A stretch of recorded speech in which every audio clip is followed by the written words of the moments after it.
Seja muito bem-vindo à live de hoje, todas as terças e quintas, 20 horas. Eu faço lives ao vivo aqui fielmente sobre estratégias que vão ajudar você que tem alguma doença autoimune ou alguém que você ama que tem a doença autoimune a ficar com a doença silenciada, adormecida, ou seja, conquistar a tão sonhada remissão e com isso ter mais qualidade de vida. E o tema da live de hoje é sobre tireoidite de Hashimoto.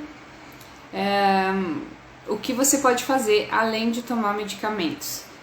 Tireoidite de Hashimoto, eu diariamente recebo muitas perguntas sobre isso. O pessoal realmente tem muita dúvida, até porque é uma das doenças autoimunes mais prevalentes. Se duvidaria até arriscar dizer que é a mais prevalente, é a mais comum, né?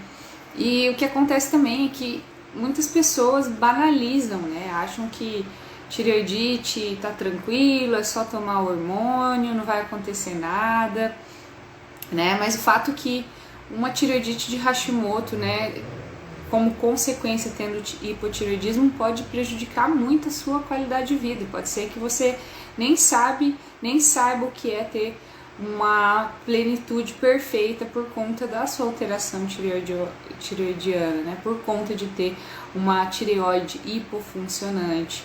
E além do mais, como você já sabe, também pode ser a primeira de outras doenças autoimunes que possam aparecer, porque você já sabe que se você tem uma, você pode desenvolver uma segunda, uma terceira ou uma quarta autoimune, tá?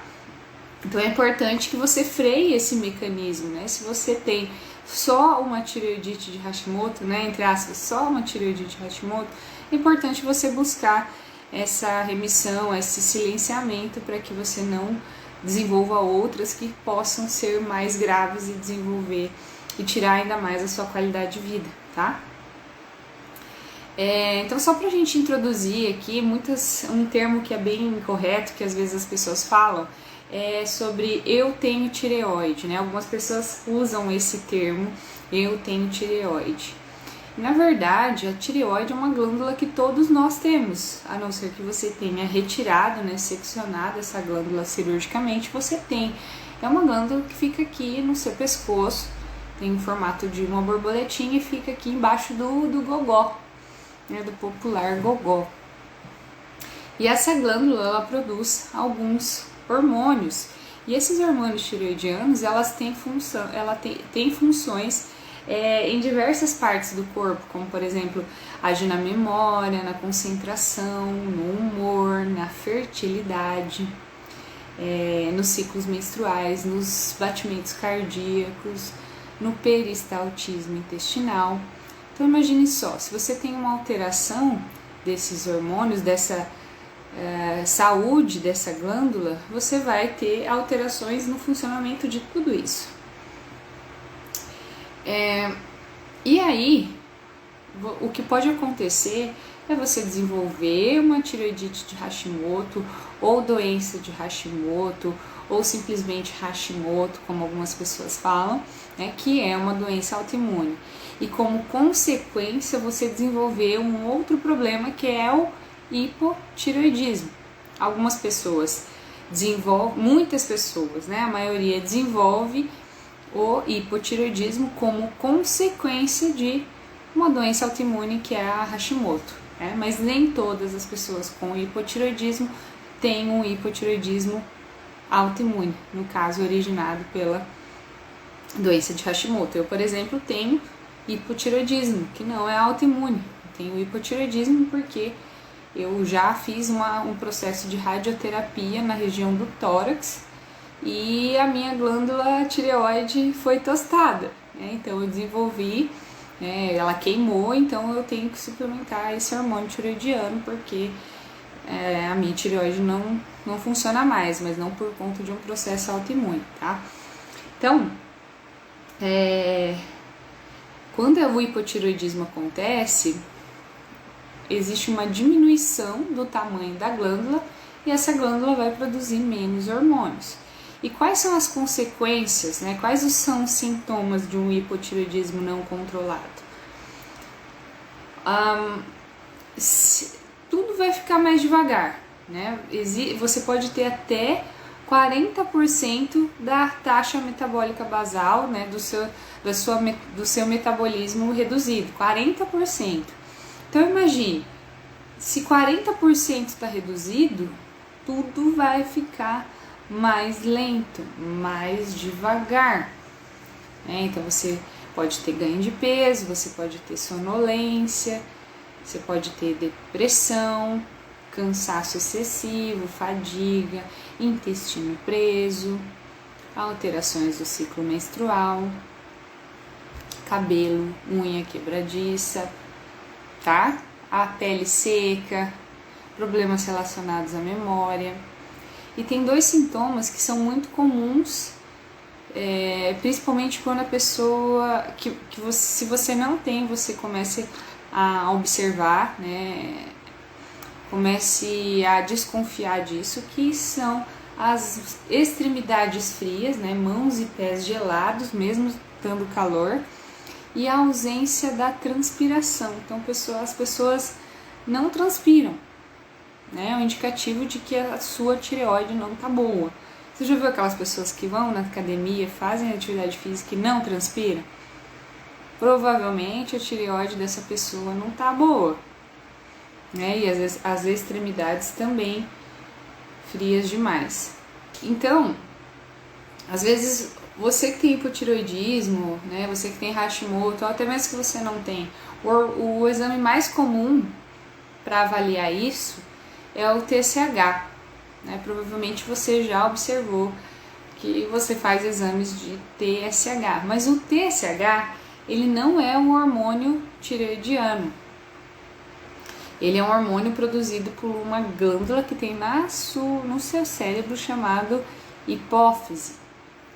E a hipófise é que controla o aumento ou a diminuição do TSH de acordo com a quantidade de hormônios tireoidianos que estão na corrente sanguínea, que são o T3 e o T4. Esses são os hormônios tireoidianos. Então, quando tem pouco hormônio tireoidiano circulando, a hipófise aumenta a produção de TSH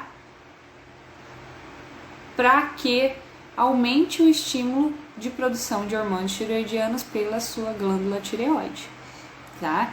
Então o TSH ele faz esse controle. Tá pouco, ele sobe. Tá pouco hormônio tireoidiano no sangue, ele sobe. Ele mandar um comando para sua tireoide aumenta aí a produção de hormônios tireoidianos, tá? E tá demais, tireoide, diminui a produção de hormônios tireoidianos. Então, é ele que faz essa regulação. Então, quando você está com a tireoide alterada, né, você está com hipotireoidismo, quando ela está hipofuncionante, o seu TSH sobe como um estímulo para ele aumentar a produção dos hormônios tireoidianos, tá? Só que o que é importante a gente avaliar? Como estão os próprios hormônios tireoidianos, que são o T3 e o T4, sendo que o hormônio ativo é o T3 e o que você toma é o T4, né? Esses aí que você sabe qual que é, Puran, Levoide, Sintroide, isso aí é tiroxina, T4. Só que você precisa converter o T4 em T3, que é o hormônio tireoidiano em si, ativo, que faz as funções, tá? E o que acontece é que essa conversão de T4 em T3 é nutriente dependente. Então você precisa de alguns nutrientes para poder fazer essa conversão. Senão, o que você está tomando ali, você está aumentando as doses do seu T4, porém ele não está sendo ativado. Ele não está sendo convertido, desculpe, melhor dizendo, na forma que vai fazer realmente as suas funções no organismo. Tá? O corpo também usa T4, mas precisa de muito mais T3. Tireoide precisa de T3. Então, alguns médicos já suplementam o T3 também, mas a grande maioria não suplementa T3, só suplementa o T4. E aí você precisa cuidar do que você come para você ter essa conversão eficiente, né? Porque senão, às vezes até o seu TSH, e aí o que acontece? O TSH fica normal, mas o T3 não fica normal. E aí dá a falsa impressão para quem não olha o exame com sensibilidade de que tá normal. Porque você está suplementando o T4, tem T4 circulando, mas ele não está na sua forma ativa. Por quê? Porque tem déficit nutricional. Então, se você quer converter o T4 em T3, você precisa ter esses nutrientes que eu vou falar agora, tá? E lógico, fazer toda a alimentação autoimune para o quê? Que daí é tudo que eu venho falando aqui.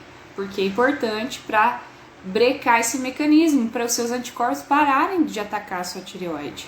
Se não parar de atacar, você vai ter que continuar suplementando o T4 sempre. Se não para de atacar, você pode desenvolver outras autoimunes também, né? Então você quer pelo menos manter como você está.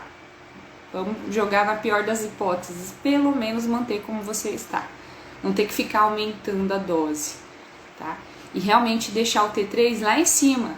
Então, nos valores de referência do laboratório, você tem que estar com o T3 mais alto possível dentro dos valores de referência, tá? Isso significa que ele tá ativo, tá tendo uma boa conversão, tá?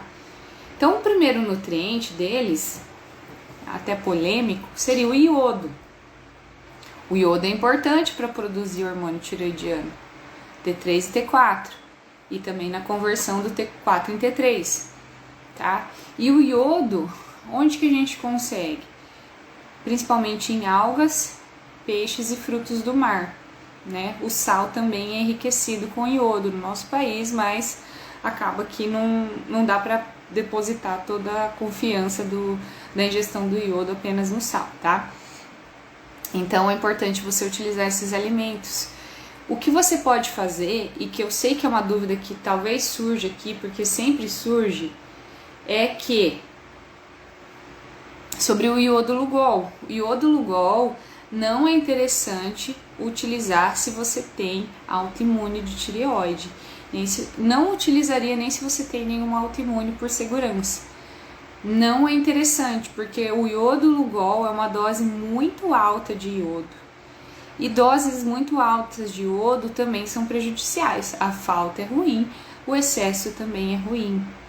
E esse iodo, ele pode aumentar os seus anticorpos anti-tireoide, que vão atacar a sua tireoide. Tá? Então não é interessante suplementar iodo Lugol para quem tem tireoidite de Hashimoto. Qual seria a opção? Você suplementar na forma de algas. Suplementos de algas que são fontes de iodo, que tem uma dosezinha já mais baixa, né? Que você não está suplementando o nutriente em si, você está suplementando uma alga que é fonte desse nutriente, tá? Então você pode, por exemplo, utilizar algas kelps, alga kelp, e tem uma outra alga aqui, deixa eu só lembrar o nome dela, que se chama Ascophyllum nodoso.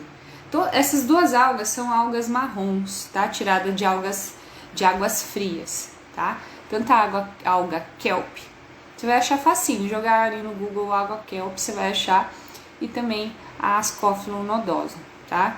De 200 microgramas a 500 microgramas diariamente, você vai ter a sua dosagem de iodo. Só que tão importante quanto utilizar o iodo é fazer com que ele funcione no seu corpo, e eu também vou falar sobre isso daqui a pouquinho. O que está prejudicando, o que está puxando, o que está competindo com o iodo no seu corpo, impedindo com que a sua tireoide funcione plenamente, tá? Então o iodo é importante. Você pode, por exemplo, pegar alga nori, pegar algas e picar na sua salada e utilizar com frequência, né? Tem que ser constante. Se você usar de vez em quando, não vai ser suficiente, né? Em países como o Japão, né, que eles consomem muitas algas, muitos peixes, eles não têm deficiência de iodo lá. E uma forma de avaliar se você está com iodo suficiente são exames salivares e exames de urina. Então não são muito não são muito acessíveis e não são muito corriqueiros do dia a dia do profissional pedir esse tipo de exame, tá? Aí a gente tem mais alguns que são importantes, como selênio, que você já deve ter ouvido falar, que tá na castanha do Pará, mas que também tá no brócolis, também tá no alho, no repolho, tá? O zinco, também super importante para tireoide, que também tá nos frutos do mar e nas carnes e peixes. O magnésio, super importante para tireoide também, que tá nos vegetais verde escuro, como brócolis, couve e também no tofu, que é o queijo de soja. E aí, a tirosina, que é um aminoácido presente no abacate e nos ovos, tá? Aí a gente vai ter também um outro nutriente que é o ferro. Se você tem deficiência de ferro, você tende a não ter uma tireoide funcionante. E se a sua tireoide não está funcionando adequadamente, você também tende a ter uma deficiência de ferro. Então, é importante repor esse nutriente, é importante corrigir essa deficiência de ferro, seja uma anemia já presente, seja um déficit de ferro através de uma ferritina, né, que é o estoque do ferro baixo, pode alterar o seu funcionamento tireoidiano simplesmente porque não tem o ferro ali para fazer o transporte do oxigênio no seu sangue, né, causando alteração do transporte dos hormônios também, tá? Lembra que eu falei que você precisa desses nutrientes para poder ter uma tireoide saudável? Dentre eles o iodo. E aí eu falei o seguinte, que além de você ter o iodo, você precisa fazer com que esse iodo se ligue a um receptor. E tem alguns nutrientes, né, alguns antinutrientes, melhor dizendo, alguns metais que competem pelo receptor. O que é o receptor? A gente tem aqui o hormônio e a gente tem o receptor. Então, o hormônio ele precisa encontrar o receptor e encaixar nele. Muitas vezes você tem o hormônio suficiente, mas esse receptor está ocupado, ele está sobrecarregado, ele está entupido, ele está congestionado com alguns outros metais, tá? Ou melhor dizendo, se chama não metais tecnicamente, tá? Então aí, quais são eles? Flúor, bromo e cloro, que competem pelo mesmo sítio absortivo do iodo. E esse receptor tem preferência por esses três. Pior de tudo, ele tem preferência. Então, se você tem constantemente contato com flúor, mercúrio e brometo, o seu iodo não está encaixando na sua tireoide. Por mais que você consuma, por mais que você suplemente o iodo. Então, por isso que a gente tem que cuidar dos demais aspectos. Talvez você já tenha ouvido falar que o flúor é negativo para a tireoide. E onde que tem flúor? A pasta de dente, principalmente, tá? Então, o ideal é que você utilize pastas de dente, creme dental sem flúor. Também o cloro. Onde que tem cloro? Na água do chuveiro. Agora, se você tem contato com piscina, piorou. Se você faz natação, hidroginástica, se você faz sauna úmida, você tem contato com o cloro constantemente, além do cloro do chuveiro, né? Quem tem contato com piscina, muita absorção de cloro. Nossa pele absorve, tá? Nossa pele é super absortiva, não é só pela boca, tá? Então hoje a gente já tem outros mecanismos de purificação de água que não o cloro. Água de beber, tenha um bom filtro de qualidade, faça a manutenção desse filtro, para que você tenha a filtragem desses metais da água que você vai tomar, desses não metais. E o brometo, ele tá principalmente nos agrotóxicos. Então, os agrotóxicos também são alteradores, a gente pode dizer que eles vão alterar o funcionamento tireoidiano, não por uma relação direta, mas pelo brometo competir com o iodo na tireoide, tá?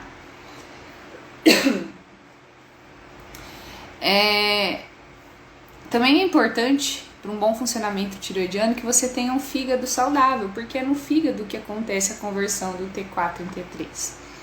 Tá? Então, às vezes, se você tem um fígado gorduroso, ou se você tem já alterações nas enzimas hepáticas, ou até mesmo se você não tem alterações bioquímicas e morfológicas no seu fígado, pode ser que você também tenha alterações hepáticas.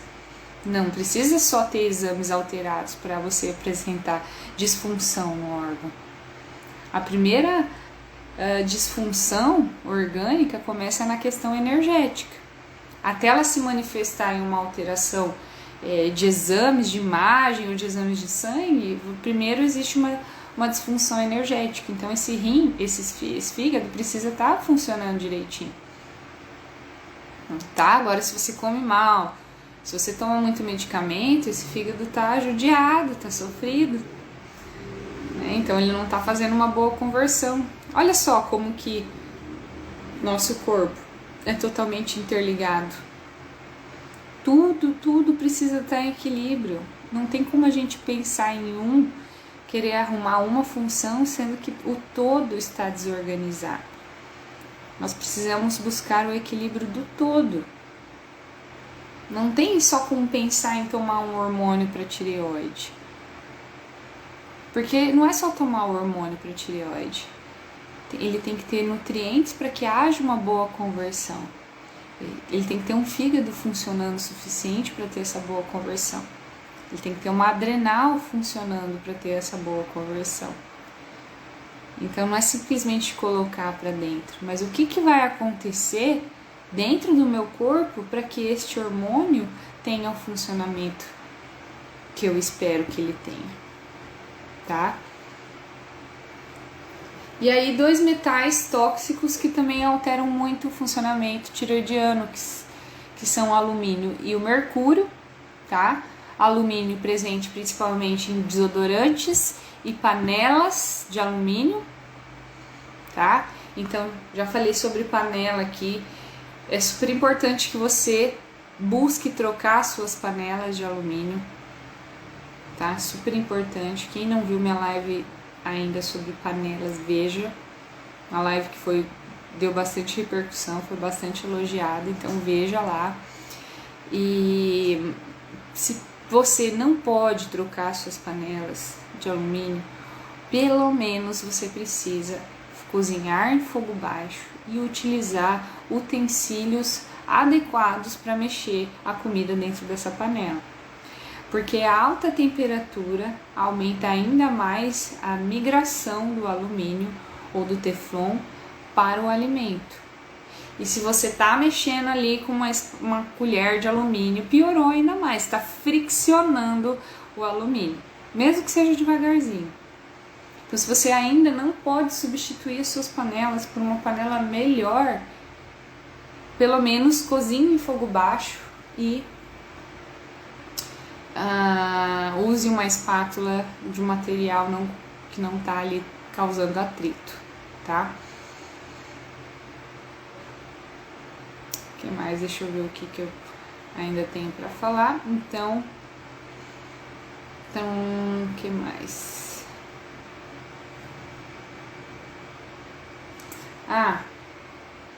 Talvez uma coisa que vocês tenham dúvida, né, sobre as brássicas. Já existiu essas informações de que alguns alimentos do grupo das brássicas não seriam interessantes para quem tem alteração tireoidiana, como repolho, couve de Bruxelas, mas hoje a gente já sabe que isso só seria um problema se você comesse demais esses alimentos, tá? Tipo, muito mesmo. Então, como tudo na vida é equilíbrio e deve estar de forma cíclica na nossa alimentação, Eu não acredito que isso vai acontecer e nem eu desaconselharia você utilizar esses alimentos do grupo das brássicas por alterar a função tireoidiana. Até porque esses alimentos têm uma ação detox. E lembra que o fígado é importante para conversão dos hormônios tireoidianos, T4 e T3, então é importante que você ingira nutrientes com ação detoxificante para poder ter todo esse mecanismo funcionando redondinho, tá?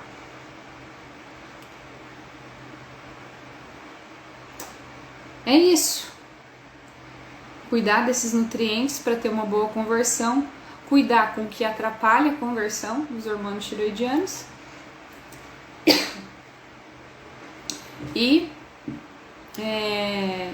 ter um olhar clínico sensível, né, para essa função aí, né, ferritina para mulheres entre 70 e 100, para homens até 200, né, mas não abaixo de 70, estando muito baixo vai prejudicar o funcionamento tireoidiano, TSH de 0,5 a 2 e o T3 deve estar no quartil superior, tá? O que é quartil superior?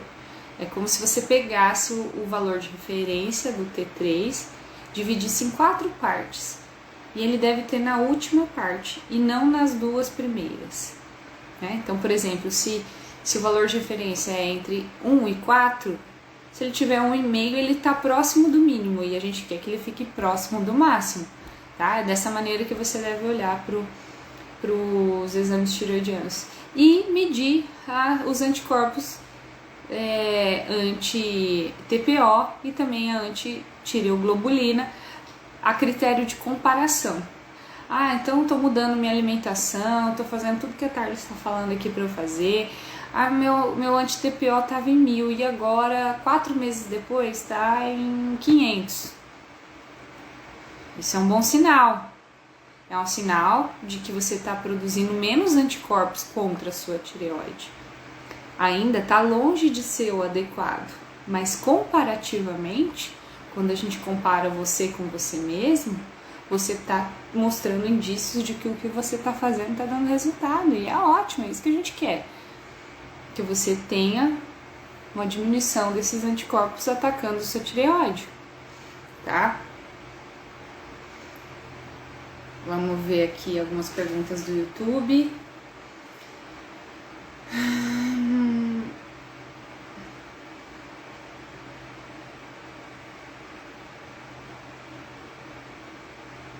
Andressa, quanto deve estar a ferritina para mulheres entre 70 e 100? Rita, por que a gente não toma direto T3? Eu não entendo. É porque tem que ter o T4 também, não é só o T3 que precisa ter, mas precisa ter o T3, tá? Não dá para dar só T3, tem que dar o T4 também, pelo menos enquanto só funcionamento tireoidiano, enquanto a remissão não chega, você precisa usar o T4. Aí foi o que eu disse, alguns médicos passam um T3 também, para tipo antecipar uma etapa do processo, mas vamos dizer assim,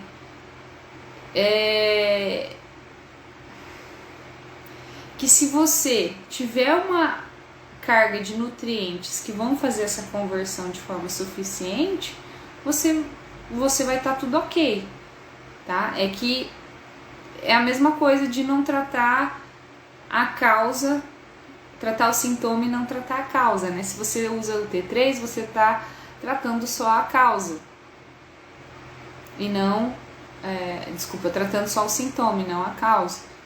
Então, por isso que você tem que ter esses nutrientes, tirosina, selênio, zinco, magnésio, iodo, ferro, para ter essa conversão funcionando de forma eficiente, tá? Até porque esses nutrientes têm outras funções no corpo, além dessa conversão aí, tá? Tem fluoreto e cloro na água tratada também. Isso é uma pergunta ou uma afirmação? Não é água tratada, é água filtrada, tá? Então é importante que você tenha um filtro de qualidade, para que você tenha uma filtragem desses não metais aí da sua água, tá? Deixa eu ver se tem mais perguntas aqui. Perguntas, vou responder algumas perguntas sobre tireoide, tá? Lembra que o tema é este. Juliana, tenho Hashimoto, meu ferro é 23, mas minha médica disse que está bom. Não tá bom. Sua ferritina não tá bom. Tem que tá mais alto, tá? Se você tiver ferro muito baixo, não vai ter essa conversão funcionando de forma suficiente, tá? Só que suplementar ferro é algo que deve ter bastante critério, tá? Por quê? Porque se ele tiver em excesso, você oxida, você gera sobra e você vai ter oxigênio ali, radicais livres aumentados na sua corrente sanguínea. Então tem que ter muita certeza para suplementar ferro, tá? Então, Juliana, de repente vale a pena você trocar de profissional, né, para ter uma outra opinião. E se você suplementa e não aumenta, aí o problema está no seu intestino, porque o intestino é um órgão absortivo. Então, se você está dando nutriente, não está vendo diferença, é porque ele não está aproveitando. E qual que é o problema? Quem que não está aproveitando? O intestino. Tá? Então, preste atenção nisso também.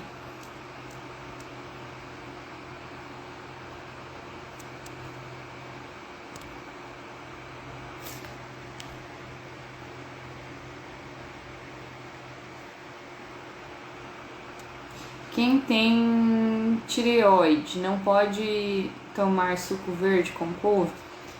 O Adri, falei sobre isso agora, né? Sobre as brássicas, o mito das... Não é um mito, né? Tem fundamento. Mas eu não diria que você não poderia tomar um suco verde com couve porque você tem tireoidite, tá? Eu diria pra você usar no suco, mas aí não usar na salada, né? Para você rodiziar, mudar, não tomar todo dia o suco verde. Lembra que todo o alimento ele deve estar presente na nossa alimentação de forma cíclica. Nem o que é bom, quando é demais, é bom, porque ele está muito presente, tá? Constantemente, a gente tem que ter rodízio dos nutrientes e dos alimentos, tá? TSH 9.3 pode ficar sem medicação e só tratar com suplementos?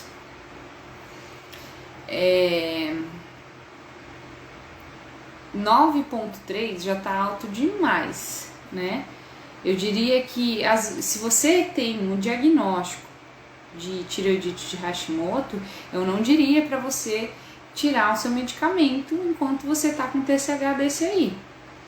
Que a gente só tira medicamento quando você já passou por toda essa limpeza, você já está se alimentando bem durante muito tempo, já conquistou a remissão, aí você pode pensar em tirar o medicamento. Não é assim, vou começar a me alimentar bem, vou parar de tomar medicamento amanhã. Não, seu corpo não está preparado para isso. Não é assim que funciona, tá? Não é assim que funciona, eu não diria para você parar de tomar, não.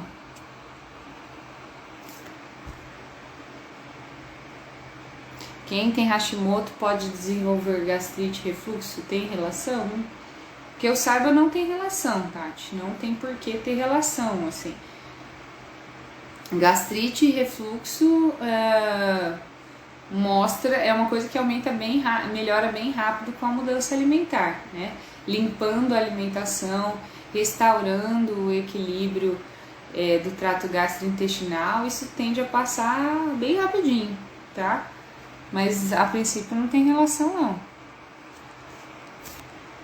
O que tem relação é que se você tem um problema gastrointestinal, se você tem refluxo e gastrite, provavelmente seu estômago não está secretando enzimas digestivas e ácido clorídrico como deveria, e isso prejudica a ativação de algumas vitaminas e a absorção de algumas vitaminas via intestinal. Então pode te levar a déficits nutricionais, né? e isso contribuir para o seu problema na tireoide, né? Mas não que seja uma relação direta, uma relação causa e efeito. Verônica, tenho tireoidite, estou com TSH 7000 e T4 normal, passo mal com o medicamento. Você toma Lugol, Verônica? Porque quando toma-se Lugol, o TSH aumenta. E não quer dizer que você esteja com alteração tireoidiana. Agora, T4 normal. Normal quanto? T4 tem que estar perto do limite mínimo, T3 perto do limite máximo. Aí depende do valor de referência que o laboratório que você realizou o exame está colocando, tá? Tem muita diferença. Então, Verônica, você tem que fazer todas as estratégias aí que eu falei aqui durante a live, tá? Se você chegou agora, dá uma olhadinha lá desde o começo e praticar as estratégias que eu falei. Qual marca eu indico? Mas eu não indico nenhuma, porque eu não posso indicar medicamentos, eu só indico suplementos. Quem prescreve medicamentos é somente o médico, tá, gente? Então você precisa tirar a sua dúvida com o seu médico.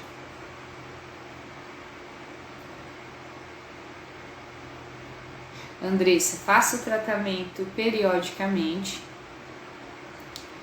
Últimos exames, ok, apenas alteração de 50 de ferritina, anticorpos altíssimos, não consigo baixar os anticorpos. Andressa, você não está baixando porque seu corpo está continuando te atacando. Então, além das coisas que você ouviu na live de hoje, você precisa ver tudo que eu venho falando até então para diminuir o estímulo dos anticorpos através do processo de mimetismo molecular. Então, mimetismo molecular o que é? É uma sequência que a sua tireoide tem, a nossa, no caso, todo mundo, ela tem uma sequência de aminoácidos que são pequenas partes proteicas, similares a alguns nutrientes, por exemplo, a gliadina presente no glúten. Então, todas as vezes que você come glúten, o seu corpo ataca ele e ele como se desse uma carimbada ali, ele marcou aquela sequência. Só que a sua sequência de aminoácidos da tireoide é muito parecida com a sequência de aminoácidos da gliadina. Então, todas as vezes que o seu corpo vê a sequência tem contato com a sua tireoide, ele acha que é a gliadina. Então, ele ataca a sua tireoide. Então, é importante você avaliar como que está a sua alimentação, né? Se você está fazendo a exclusão certinha dos alimentos que eu venho falando até agora aqui, para você baixar esses anticorpos. E ter paciência, Andressa, porque às vezes não é tão rápido quanto você espera, tá? Essas mudanças. E avaliar os seus sintomas, né? Se você tá com sintomas ou você não tá com sintomas que eu relatei aqui no começo, tá? Porque às vezes você tá com os anticorpos altos, mas não tem sintomas, né? É sempre melhor focar no sintoma, na clínica. E aguardar, né? Ter paciência que isso aí vai baixar se você tá fazendo tudo certinho, tá? Mesma coisa você, tá, Verônica? É importante ver se você está fazendo tudo certinho mesmo, tá? Se não tá furando em nada aí. Tati, pode comer queijo curado? Tati, depende da fase em que você está. Eu costumo trabalhar com fase de exclusão, fase de reintrodução. Na fase de exclusão, é importante tirar todas as fontes de caseína.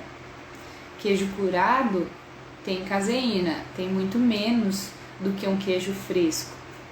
Tem muito menos, mas tem.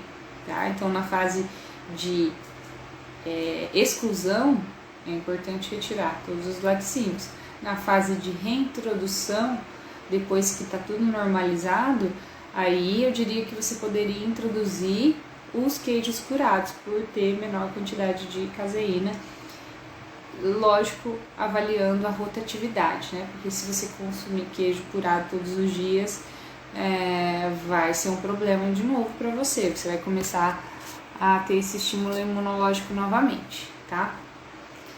Rita, eu não posso falar marca, né? Eu não falo sobre marcas aqui, mas assim, um filtro com bom custo-benefício seria o filtro de barro, tá?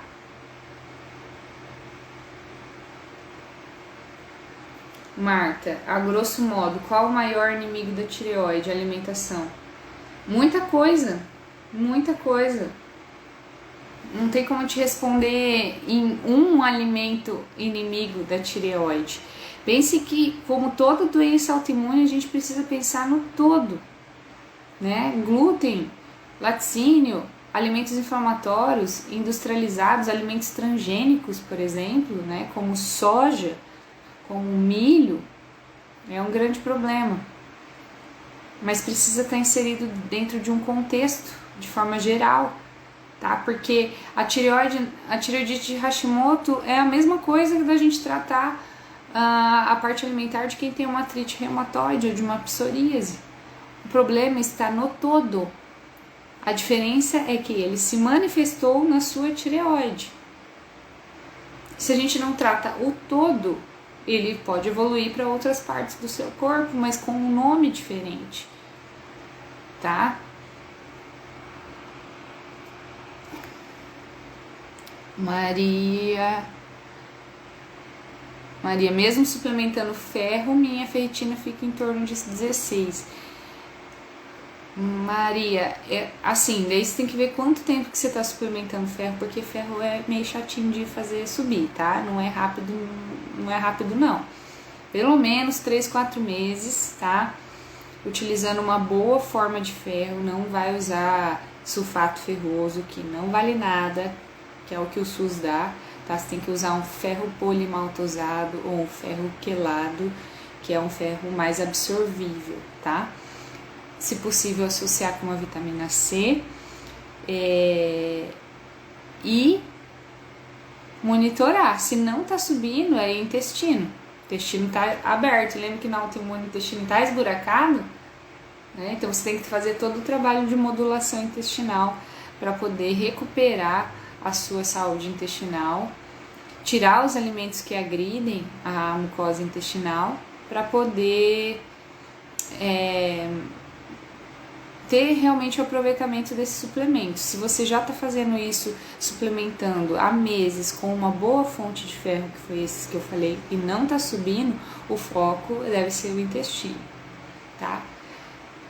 De repente, existem também algumas doenças que são hematológicas, problemas do sangue que a pessoa não aproveita bem o ferro, tá? Mas isso já é mais difícil de acontecer, mas a gente não pode excluir essa possibilidade também. Tá? Então, de repente, procurar um especialista em sangue, que seria o hematologista, tá?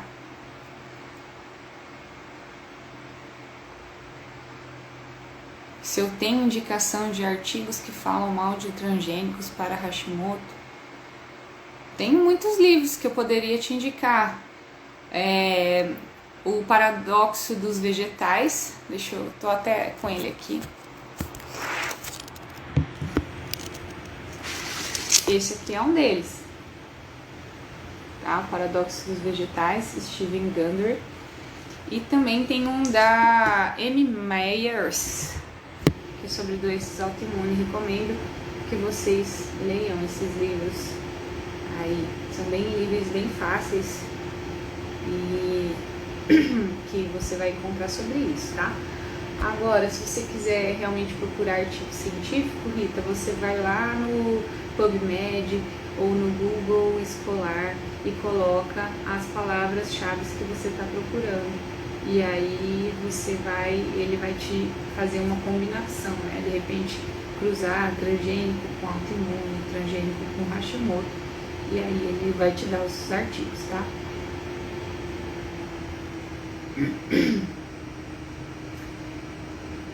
Beleza, gente?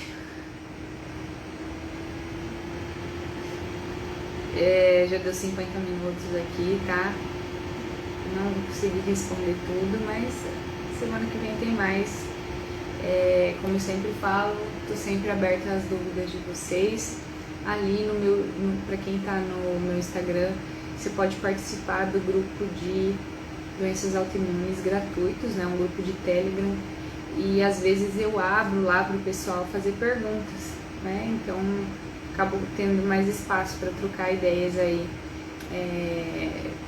com vocês, né? Então quem não faz parte ainda do grupo de Telegram, vai ali no link da bio do Instagram, clica e vai ter grupo gratuito de Telegram de autoimunes, tá?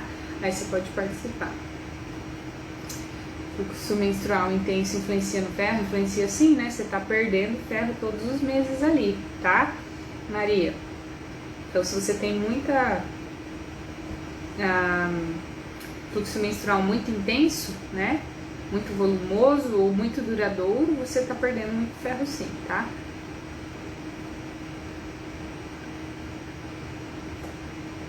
Ô Rita, agora eu não vou conseguir fazer isso, mas depois dá uma olhadinha lá no meu Instagram, tá? Que eu não tô com o link salvo aqui pra poder colar aí pra você. Vai ficar salvo assim, tá, Beth? Vou fechar a live aqui agora. Muito obrigada pela atenção de vocês. Tamo junto e semana que vem tem mais.